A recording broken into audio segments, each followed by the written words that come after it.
जो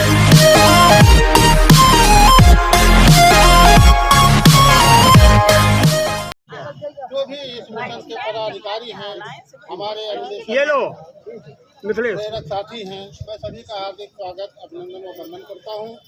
सभी लोग एकजुट होकर के जब लड़ाई लड़ेंगे तभी सफलता मिलेगी। अगर अलग अलग तरीके से लड़ाई लड़ी जाएगी तो कोई सुनने वाला नहीं है। इसलिए जो भी ये मंच तैयार हुआ है लड़ाई के लिए, जो भी साथी हमारे आगे बढ़े हैं, पदाधिकारी हैं, उनके दिशा निर्देशों का पालन करें, जिससे जो भी बकाया मानदेय है उसका भुगतान हो सके और जो भी सेवाएं हैं वो पुनः चालू हो जाए। तो जो भी लोग साथियों नमस्कार, आप देख रहे हैं सुशील कुमार उपाध्याय यूट्यूब चैनल। साथियों आज की विशेष रिपोर्ट उत्तर प्रदेश से हम आप तक पहुंचाएंगे, जहां पर रायबरेली में शनिवार को हुए राष्ट्रीय साक्षरता कर्मी महासंघ के बैनर तले जिला रायबरेली में संपूर्ण प्रदेश के पदाधिकारियों का समागम हुआ है और 40 माह से शिक्षा प्रेरकों के बकाया मानदेय भुगतान के लिए और उनकी नियुक्ति संबंधित संविदा के लिए जिलाधिकारी के माध्यम से मुख्यमंत्री और प्रधानमंत्री को ज्ञापन दिया गया है, जिसमें प्रदेश भर से आए शिक्षा प्रेरक भाई बहनों को बढ़ चढ़कर हिस्सा लिया है। इस बैठक में स्पष्ट कर दिया गया है कि 30 सितंबर तक यदि हमारी मांगें नहीं मानी जाती है तो प्रदेश स्तर पर शिक्षा प्रेरक साथियों द्वारा आंदोलन किया जाएगा। आपका अपना संतोष यादव, जिला प्रभारी राष्ट्रीय साक्षरता कर्मी महासंघ जिला सुल्तानपुर उत्तर प्रदेश की तरफ से साथियों यह जानकारी आई है। जैसा कि आपने देखा किस तरह से रायबरेली में पूरे प्रदेश का साक्षरता कर्मी, तमाम संगठन, चाहे राम बख्श यादव हो, सत्यवान वर्मा हो, हर लोग डटे हुए हैं। जैसा लाइव स्क्रीन पर देख रहे हैं, सेवा बहाली को लेकर प्रेरकों का डीएम कार्यालय पर उग्र प्रदर्शन। विभिन्न जनपद से प्रेरक पदाधिकारियों ने रायबरेली पहुंचकर बनाई प्रदेश स्तरीय आंदोलन की रणनीति। इंडिया गठबंधन के नेताओं ने धरना स्थल पर पहुंचकर दिया है प्रेरकों को समर्थन। आज की जो बड़ी खबर आ रही है रायबरेली से आ रही है, जहां पर रकमल खान 40 माह से बकाया मानदेय और सेवा बहाली की मांग को लेकर राष्ट्रीय साक्षरता कर्मी महासंघ ने शनिवार को डीएम के माध्यम से मुख्यमंत्री और प्रधानमंत्री को ज्ञापन भेजा है। निश्चित तौर पर साथियों, जिस तरह से रायबरेली में एक बड़ा कार्यक्रम हुआ है, जरूर आने वाले समय में इसका परिणाम चुनावी वर्ष में आपको मिल सकता है। जैसा कि आप हमारे लाइव स्क्रीन पर देख रहे हैं, जिस तरह से शनिवार को डीएम कार्यालय पर जबरदस्त प्रदर्शन किया गया है। इसके बाद विभिन्न जनपद से आए प्रेरक पदाधिकारियों के साथ मीटिंग कर मांग न मांगे जाने पर प्रदेश स्तर पर आंदोलन की रणनीति तैयार की गई है। इस दौरान अयोध्या जनपद से प्रांतीय संगठन मंत्री राम बख्श यादव, जनपद बाराबंकी से सत्यवान वर्मा प्रदेश अध्यक्ष सहित तमाम नेताओं ने संगठन के राष्ट्रीय अध्यक्ष अकमल खान के साथ प्रदेश स्तर पर लोकसभा चुनाव से पहले एक बड़ा आंदोलन खड़ा करने को लेकर विचार विमर्श किया है। कार्यक्रम की अध्यक्षता प्रदेश अध्यक्ष विजय कुमार सिंह ने की है। मुख्यमंत्री को संबोधित जिलाधिकारी को दिए गए ज्ञापन में प्रेरक पदाधिकारियों ने बताया कि 31 मार्च 2018 से उनकी सेवाएं रोकी गई है।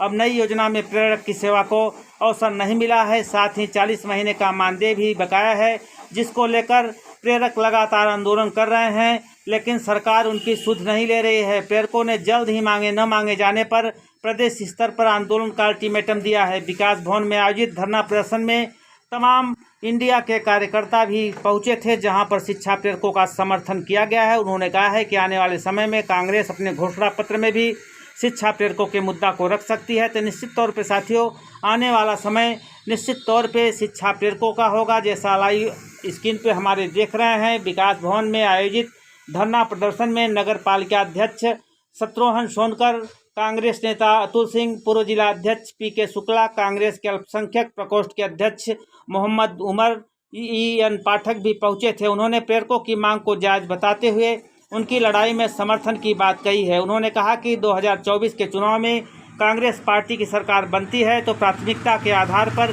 प्रेरकों को सम्मानजनक मानदेय के साथ सेवा बहाली और बकाया मानदेय का भुगतान कराया जाएगा।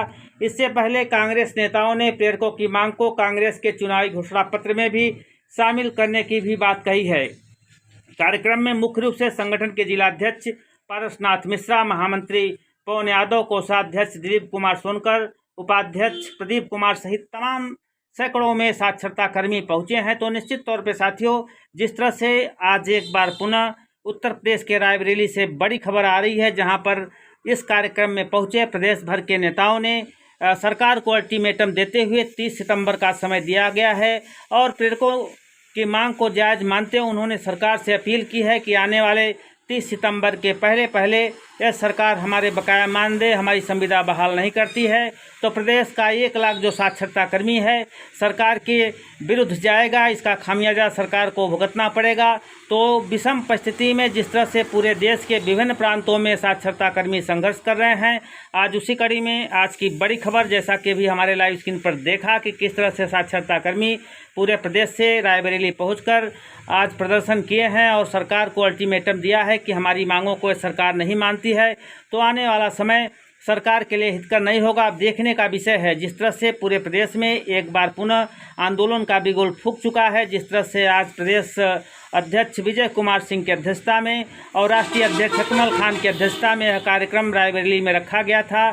जैसा कि आप हमारे स्क्रीन पर देख रहे हैं, पूरे प्रदेश से तमाम साक्षरता कर्मी संगठन के लोग पहुँचे हैं। इसमें राम बख्श यादव जी, साक्षरता कल्याण समिति के प्रदेश अध्यक्ष सत्यवान वर्मा जी भी इस संघ के साथ पहुँचे हैं और उन्होंने भी अल्टीमेटम देते हुए सरकार से अपील की है कि प्रदेश के जो 1 लाख साक्षरता कर्मी हैं लगातार बदहाल और परेशान हैं, इनका बकाया मानदेय दिया जाए।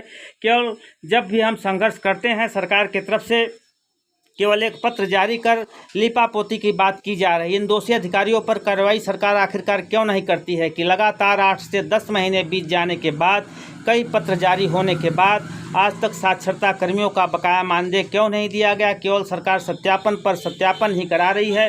सरकार का कहना है कि हम जीरो टॉलरेंस नीति पे काम कर रहे हैं तो प्रदेश का 1 लाख साक्षरता कर्मी जिनका औसत पूरे प्रदेश में 40 से 45 महीने का मानदेय बकाया है और जब भी साक्षरता कर्मी संघर्ष करते हैं तो केवल सत्यापन का लालीपाप पकड़ा दिया जाता है। पूरी रिपोर्ट के लिए हम आपको ले चल रहे हैं रायबरेली।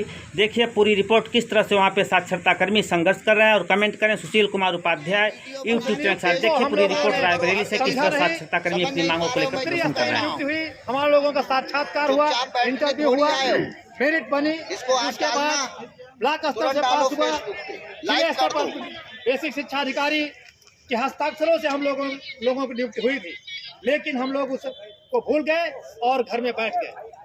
जो 2-3 सालों का समय निकल गया, ये हमारे लोगों का दुर्भाग्यपूर्ण समय था। अगर हम लोग आज की तरह भाई विजय सिंह के नेतृत्व के पीछे अगर चलते तो हो सकता था कि जो आज हम लोगों को सुनाई पड़ रहा है कि जो योजना लॉन्च हुई है उस योजना में हम लोग नहीं रखे जा रहे हैं, कोई दूसरा खा जा रहा है। किसी का फोन जेब में नहीं रहना चाहिए। अगर हम लोग ये करते रहते तो हो सकता था कि आज ये सुनने को न मिलता कि जो नई योजना लॉन्च हुई है उसमें हम लोगों का एकता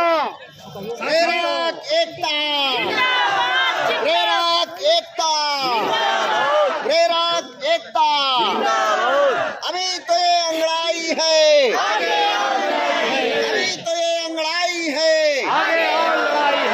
इंकलाब जिंदाबाद, इंकलाब इंकलाब जिंदाबाद। जो भी इस संगठन के पदाधिकारी हैं, हमारे ये लो प्रेरक साथी हैं, मैं सभी का हार्दिक स्वागत, अभिनंदन और वंदन करता हूं। सभी लोग एकजुट होकर के जब लड़ाई लड़ेंगे तभी सफलता मिलेगी। अगर अलग अलग तरीके से लड़ाई लड़ी जाएगी तो कोई सुनने वाला नहीं है। इसलिए जो भी ये मंच तैयार हुआ है लड़ाई के लिए, जो भी साथी हमारे आगे बढ़े हैं, पदाधिकारी हैं, उनके दिशा निर्देशों का पालन करें, जिससे जो भी बकाया मानदेय है उसका भुगतान हो सके और जो भी सेवाएं हैं वो पुनः चालू हो जाए।